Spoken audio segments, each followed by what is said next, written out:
Shalom shalom, ni Aimable Niyirema, ndi umukristo. Imana y'amahoro n'iduhana umugisha.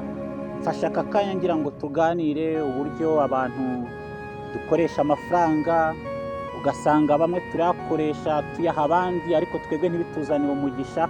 Abandi Imana amafaranga yaduhaye tukayakoresha mu buryo bubi budahesheje Imana icyubahiro, ndetse natwe ubwacu rimwe na rimwe amafaranga dukoresha tukayakoresha mu buryo bubi.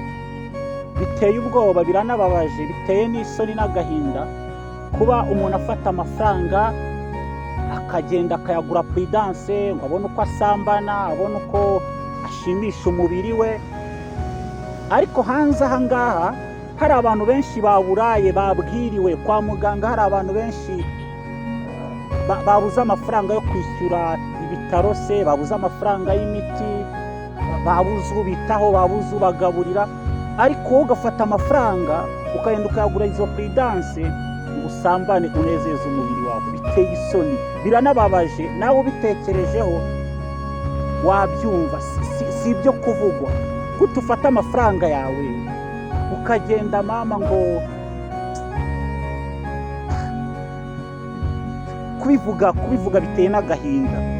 Ukajya kugura amaprudence ngo umubiri wakuriye, umubiri wakunaniye, ngo usambane. Ugafata amafaranga Imana yaguhaye ukayashora mu bibi, ukayakoresha mu bibi ngo unezeze umubiri. Abandi bari gupfa za mayibobo hanze aho, abadafite shinge na rugero wakwitaho, abadafite imyenda, imfubyi n'abapfakazi, ukayakoresha muri ubwo buryo bubi. Ariko ntabwo ari Imana yaduhereye amafaranga. Ikintu cyose Imana yaduhaye yarakiduhaye ngo tugikoreshe ibyiza, imirimo myiza.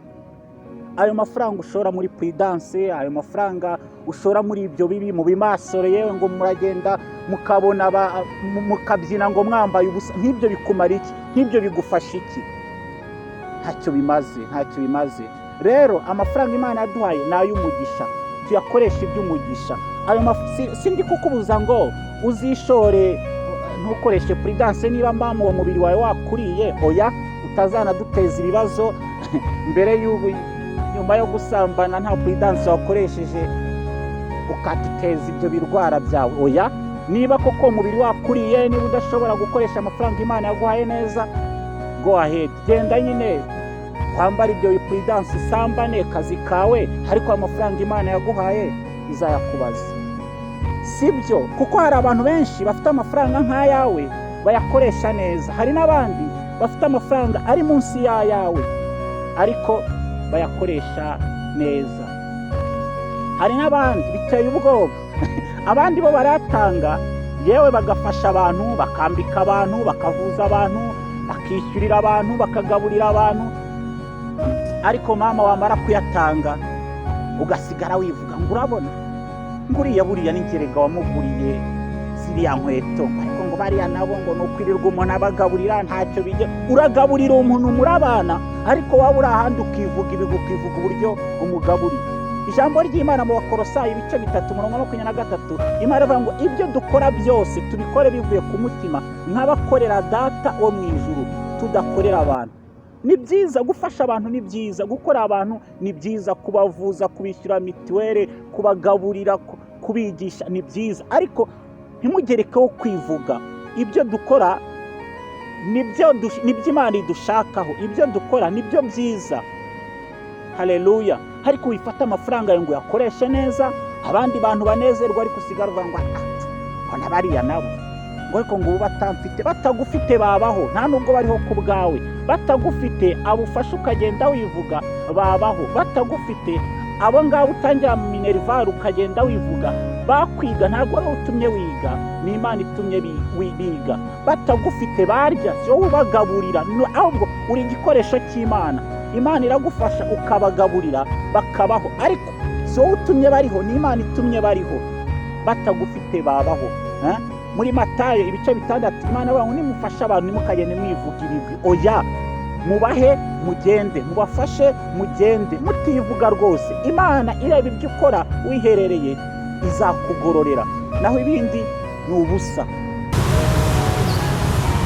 Nakubwiraga rero ko amafaranga Imana yaduhaye ari amafaranga yo gukoresha ibintu byiza, tutivuga. Erega saa yacu ni amafaranga Imana iduhaye. Niba uyafite ni ubuntu bw'Imana, yakoreshe neza. Fasha abandi, gaburira abandi, ambika abandi, bishyura amashuri rwose, fasha abantu ba mu rugo rwawe. Ni umugisha kuba warayahawe, ni umugisha. Rero urasabwa gukoresha umugisha w'Imana neza, udakoresha amafaranga Imana yaguhaye nabi. Abantu benshi bakoresha neza barahari, batanahari yaba wowe. Hari abakobwa bakoresha amafaranga Imana yabahaye neza, bayatanga bakatanga bativuga, bagira ibyo bafashamo abandi bakabikora bativuga. Hari abasore benshi babikora, wababamo. Hari abapapa benshi, hari abamama benshi bakoresha amafaranga yabo mu buryo bwiza. Nawe byakubera, nawe wabikora, kandi ni byiza.